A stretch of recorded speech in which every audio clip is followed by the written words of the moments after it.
You are 25 years old. Your wife Lyudmila is sleeping next to you. She is 2 months pregnant. Her hair smells like the cheap soap she buys at the market, the kind nobody you know can afford to upgrade. She always says it's enough. You always promise to surprise her one day. The night is quiet. Crickets, a dog barking somewhere far. The window is open because it's already spring warm. Through the trees you hear the power plant humming, like a refrigerator, like white noise.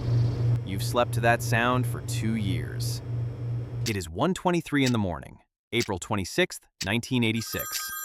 The phone rings. Vasily, get up! Reactor 4, it's burning! You pull on your boots. You don't shower. You don't eat. You kiss Lyudmila on the forehead. She murmurs something. You will see her again in 12 days. By then, she will not recognize you. You jump into the truck. 6 other men. Pravik, Kibinok, Tishchura. All your friends. All in their 20s. All married. All with families waiting at home. You make jokes about who has to clean the helmets after. The siren cuts the night. Then you see something through the windshield. Above the reactor, a glow. Not orange like a fire. Blue. Cold blue. You don't know yet what that blue light means. It is radiation, so intense it makes the air itself glow. The reactor core is open to the sky. You are looking directly inside an exploded star. That's pretty, Pravik says next to you. You think he's right. You climb 26 meters up onto the roof of Reactor 3, next to the burning core. Tar melts under your boots, sticky, grabbing your soles. The air smells like ozone and burning metal. You drag the hose.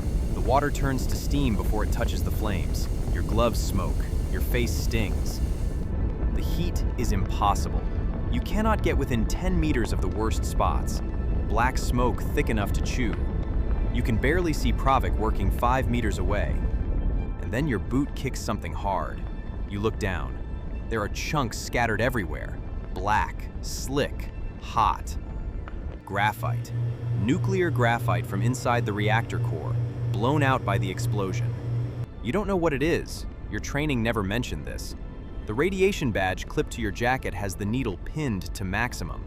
You assume it's broken. It isn't broken. It is reading the highest number it can show. The real radiation level is 3,500 Roentgens per hour. 500 kills a man.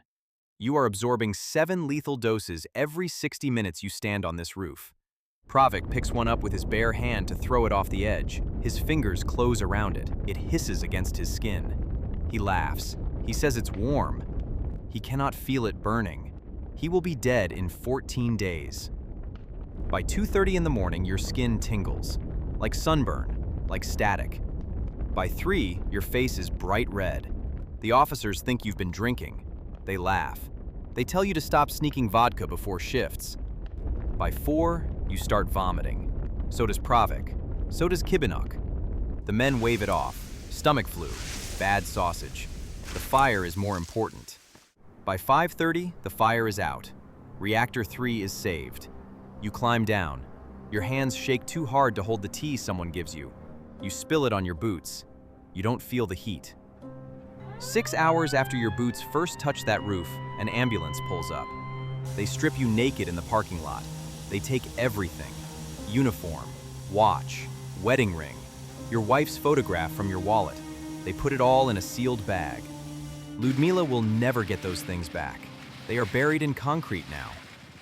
You wake up in a hospital in Moscow. The walls are white. The bed sheets are white. Your skin is starting to turn brown. The doctor wears a lead apron when she enters. She speaks to you from across the room. Her hands are shaking. You have radiation sickness, she says, but you will recover. She is lying. She has seen this before. Soldiers from nuclear submarine accidents, weapons researchers. She knows what happens to a man who absorbs 3,000 Roentgens. You are already dead. Your body just hasn't caught up.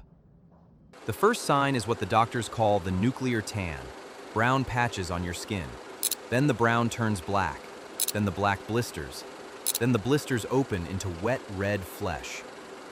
You are not the only one in this hospital. There are 28 beds on this floor, all filled with men from your truck. Your wife arrives in Moscow on day 3. The doctors tell her she cannot enter the room. He is contagious, they say. He is a radiation source now. The baby in your womb will die if you touch him.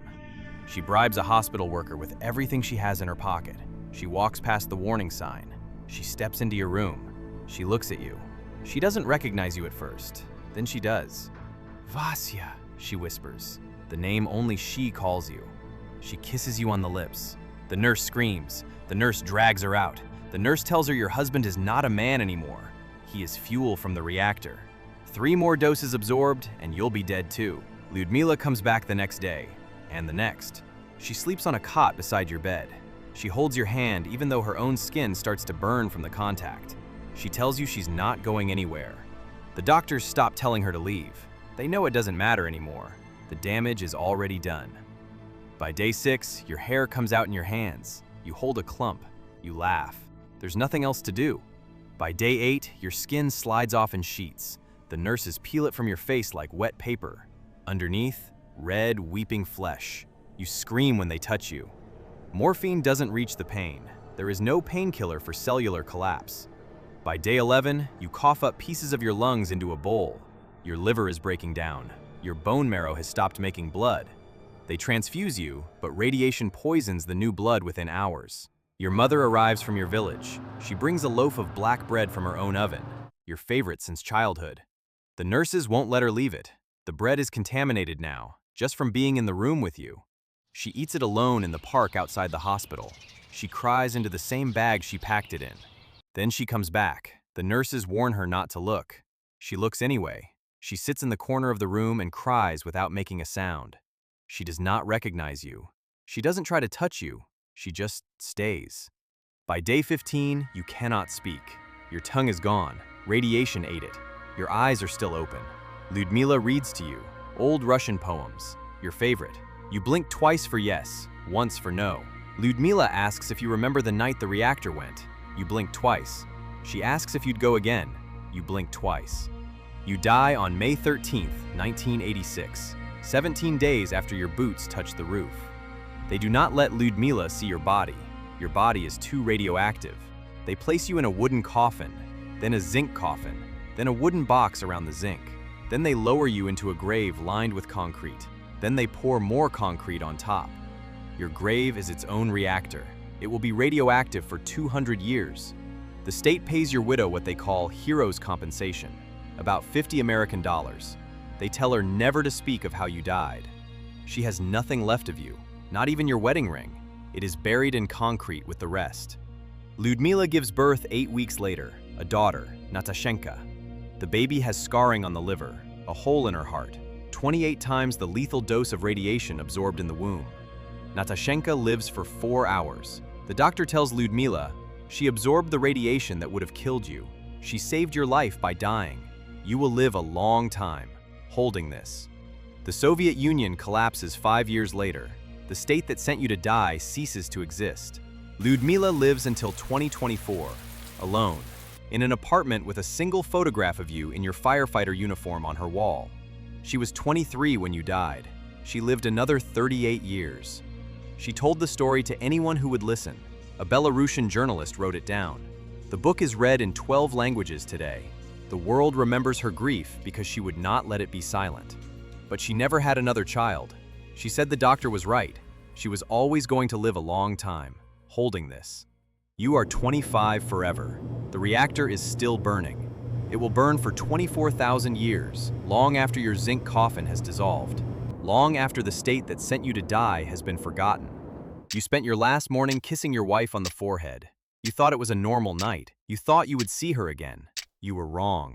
Now you are history.